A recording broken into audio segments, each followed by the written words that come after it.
बृहस्पति देव की कथा। प्राचीन काल में एक ब्राह्मण था। वह बहुत ही निर्धन था, उसे कोई संतान नहीं थी। उसकी स्त्री बहुत मलिनता के साथ रहती थी। वह स्नान न करती, किसी देवता का पूजन न करती। इससे ब्राह्मण देवता बड़े दुखी थे। बेचारे बहुत कुछ कहते थे, किंतु उसका कुछ परिणाम न निकला। भगवान की कृपा से ब्राह्मण की स्त्री के कन्या रूपी रत्न पैदा हुआ।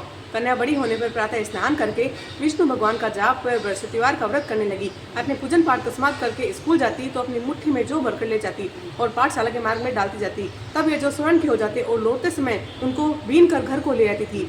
एक दिन वह बालिका सूप में उसे सोने को जौ को फटक कर साफ कर रही थी कि उसके पिता ने देख लिया और कहा, हे बेटी, सोने की जौ के लिए सोने का सूप होना चाहिए।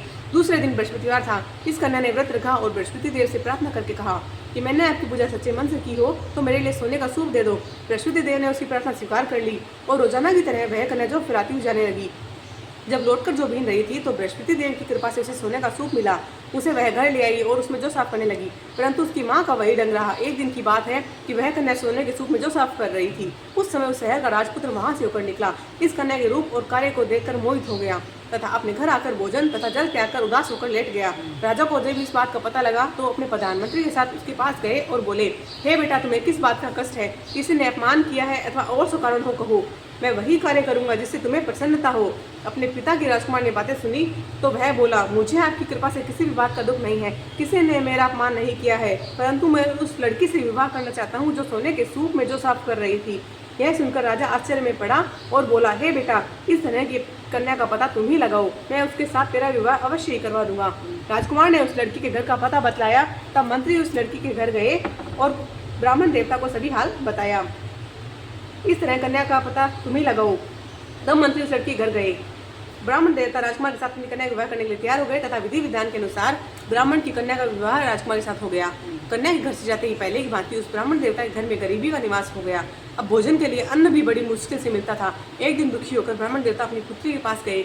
बेटी ने पिता की दुखी अवस्था को देखा और अपनी माँ का हाल पूछा। तब ब्राह्मण देवता ने सभी हाल कहा। कन्या ने बहुत सा धन देकर अपने पिता को विवाह कर दिया। इस तरह ब्राह्मण देवता का कुछ समय सुखपूर्वक व्यतीत हुआ। कुछ दिन बाद फिर वही हाल हो गया। ब्राह्मण फिर अपनी कन्या के यहाँ गया और सारा हाल कहा तो लड़की बोली, हे पिताजी, आप माताजी को यहाँ लिवा लाओ। मैं उन्हें विधि बता दूंगी जिससे गरीबी दूर हो जाए। वह ब्राह्मण देवता अपनी स्त्री को साथ लेकर पहुंचे तो वह अपनी माँ को समझाने लगी, हे माँ, तुम प्रातः काल प्रथम स्नान आदि करके विष्णु भगवान कर पूजन करो तो सब दरिद्रता दूर हो जाएगी। परंतु उसकी माँ ने एक भी बात नहीं मानी और प्रातः काल उठकर अपनी पुत्री के बच्चों की जूठन को खा लिया। इससे उसकी पुत्री को भी बहुत गुस्सा आया और एक रात को कोठरी से सभी सामान निकाल दिया और अपनी माँ को उसमें बंद कर दिया। प्रातः काल उसे निकाला तथा स्नान आदि करके पाठ करवाया तो उसकी माँ की बुद्धि ठीक हो गई और फिर प्रत्येक बृहस्पतिवार को व्रत रखने लगी। इस व्रत के प्रभाव से उसके माँ बाप बहुत ही धनवान और पुत्रवान हो गए और बृहस्पति जी के प्रभाव से इस लोक के सुख को भोगकर स्वर्ग को प्राप्त हुए। बोलो बृहस्पति देव भगवान की जय। बोलो विष्णु भगवान की जय हो।